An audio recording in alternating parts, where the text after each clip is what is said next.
50 cosas que hay que saber sobre política, por Ben Dupré. Número 1. La libertad. En las democracias liberales de Occidente, la libertad suele considerarse el más básico de los derechos humanos, un ideal por el que merece la pena luchar y, de ser necesario, hasta morir.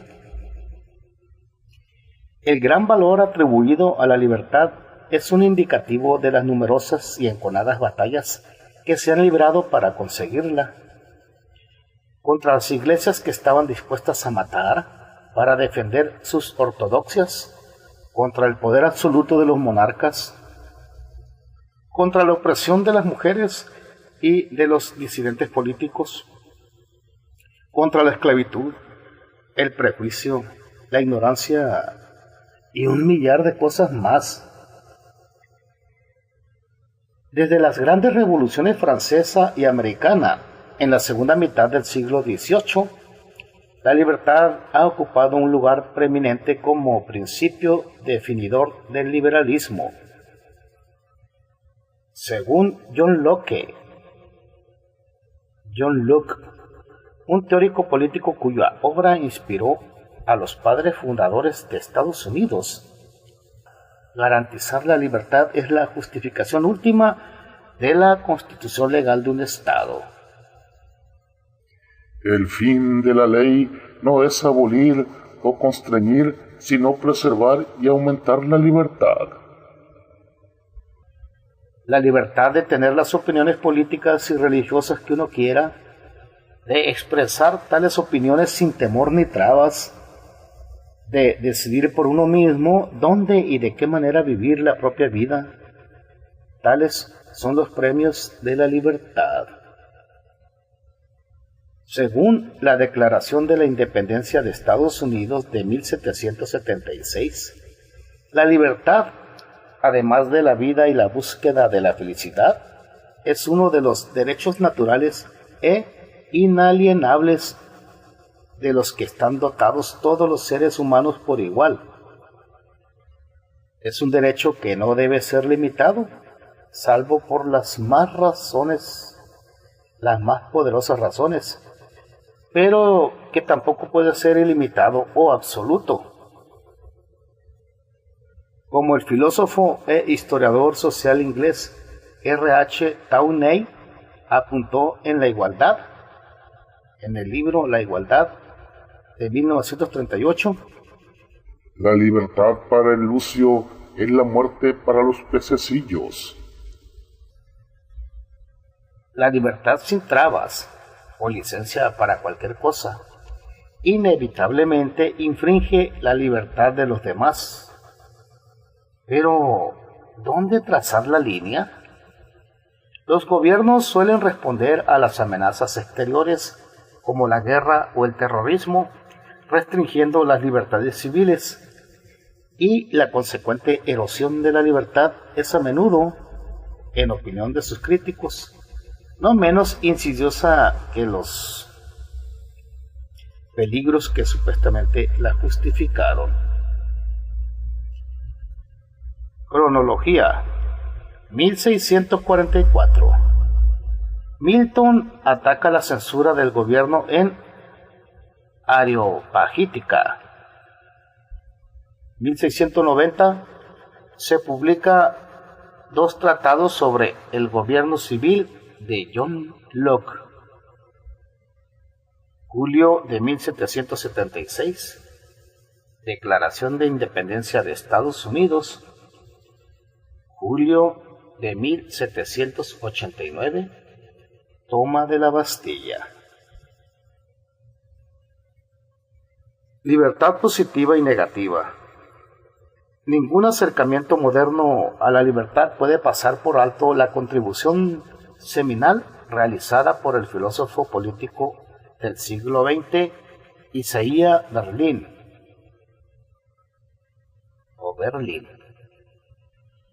Su análisis se erige alrededor de una distinción clave entre dos conceptos de la libertad negativa y la positiva. Tendemos a pensar que la libertad existe donde no hay restricción o coerción externas. Uno es libre en tanto no haya ningún obstáculo que le impida hacer lo que quiera. Eso es lo que Berlin denomina libertad negativa. Al reflexionar sobre las circunstancias en que es permisible que una sociedad restrinja tal libertad, Berlin respalda el principio del daño, asociado particularmente con el filósofo victoriano John Stuart Mill. Este principio estipula que el Estado debería permitir que los individuos actuaran como quisieran siempre que no perjudicaran los intereses de otros. De esta manera puede definirse un área de libertad individual, un espacio privado que debería ser sacrosanto e inmune a la interferencia exterior. La libertad en este sentido es siempre un compromiso entre individuos que viven juntos en sociedad. Lo que significa la libertad, escribió el dramaturgo Tom Stoppard en 2002, es que se me permita cantar en mi baño tan alto como para no interferir con la libertad de mi vecino, para cantar una melodía diferente en el suyo. Ahora imaginemos una persona que tiene libertad en este sentido, pero carece de riqueza, educación u otros recursos mentales o físicos para ponerla en práctica. ¿Es tal persona completamente libre? Supongamos que hay cierto proceder que uno debería seguir y que seguiría si no se lo impidiera la carencia de los medios materiales necesarios o alguna deficiencia de personalidad o visión. De lo que carece en este caso es de lo que Berlin denomina libertad positiva, una forma de adquisición de poder o autonomía que le permite realizarse o cumplir su destino. El nuevo precio de la libertad. Se dice que el precio de la libertad es la vigilancia eterna. La intención original era que las libertades civiles estuvieran sometidas a un escrutinio constante ante el peligro de que la acción subrepticia del gobierno las deteriorara y se acabaran perdiendo. Hoy en día, en una inversión extraordinaria, son los propios ciudadanos los que se han convertido en objetos de vigilancia continua, y los organismos de seguridad utilizan tecnologías cada vez más complejas para vigilarnos. Nos están vigilando. Nuestros movimientos son monitorizados por aviones espía, satélites y millones de cámaras de seguridad. Nuestras características físicas y biométricas son analizadas. Nuestros datos informáticos son vaciados y catalogados. Nuestras llamadas telefónicas son pinchadas rutinariamente. Nuestros correos electrónicos son escaneados. Ciertamente, el gran hermano nos acecha, nos está vigilando. Cronología. 1859. Publicación de Sobre la libertad de John Stuart Mill. Octubre de 1958. Isaiah Berlin imparte una conferencia titulada Dos conceptos de libertad. Septiembre del 2001. George W. Bush pronuncia el discurso sobre la guerra contra el terror ante el Congreso estadounidense. Aquellos que han apreciado la libertad por sí misma creían que ser libre para elegir y no para que elijan por uno es un ingrediente inalienable de lo que hace que los seres humanos sean tales. Isaiah Berlin, 1969. Para Berlin, el problema de este tipo positivo de libertad es que presupone la existencia de tal destino, que hay, en efecto, un único camino acertado que uno debería seguir, para lo que solo hace falta que el mejor lado de su naturaleza se imponga. Es como si existiera algo esencial en la naturaleza humana que determinara qué es lo correcto que debemos hacer, y que la persona libre es la que expresa esa esencia. Pero, ¿quién puede decir qué es este destino o esencia? El temor de Berlin es que una vez que aquellos con autoridad, por lo general los visionarios y los fanáticos, adopten una opinión sobre cómo deben ser las cosas, asumirán como tarea propia fomentar el supuesto mejor lado de los demás y suprimir el peor, siempre por su propio bien. No vaya a ser que se hagan daño. Tal gobierno paternalista pronto puede convertirse en tiranía, planteando un objetivo particular para la sociedad y priorizando una cierta forma de vida para sus ciudadanos. Llegados a ese punto, los poderosos tienen que dar un paso muy corto para creerse con el derecho a ignorar los deseos de los hombres o las sociedades, a intimidar, oprimir, torturar en nombre o en favor de las esencias reales de la gente. La profunda desconfianza de Berlin hacia la libertad positiva estaba alimentada por las barbaridades del siglo XX, en especial los horrores totalitarios de la Unión Soviética de Stalin. Pero otros han adoptado una perspectiva más favorable sobre su potencial para la transformación y la realización personal. Especulación libre y osada. Por encima de todas las demás libertades, dadme libertad para conocer, para expresarme y para argumentar libremente según mi conciencia. La diatriba del poeta inglés John Milton contra la censura, incluida en su obra de 1644, Areopagítica, es uno de los alegatos más elocuentes en defensa de la libertad de expresión.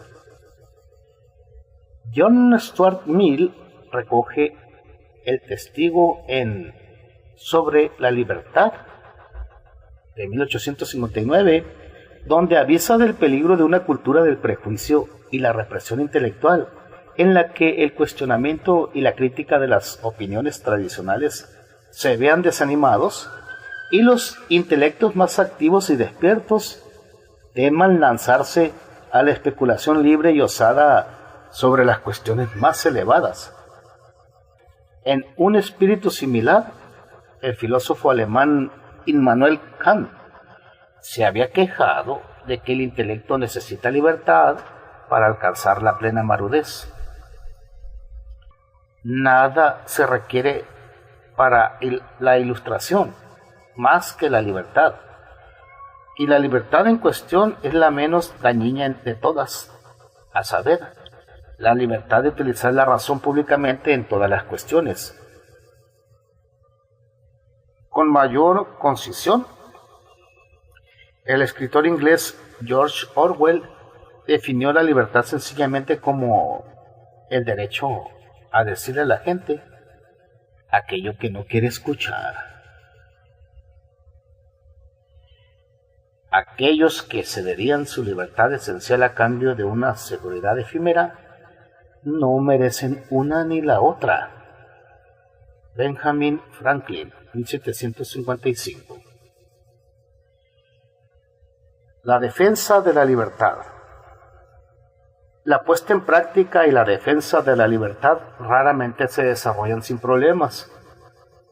Estados Unidos, que se autoproclama portador de la antorcha de la libertad, se vio mancillado por la esclavitud legalizada, prolongada durante casi un siglo después de haber ganado su independencia, y cuya práctica informal continuó en el siglo XX.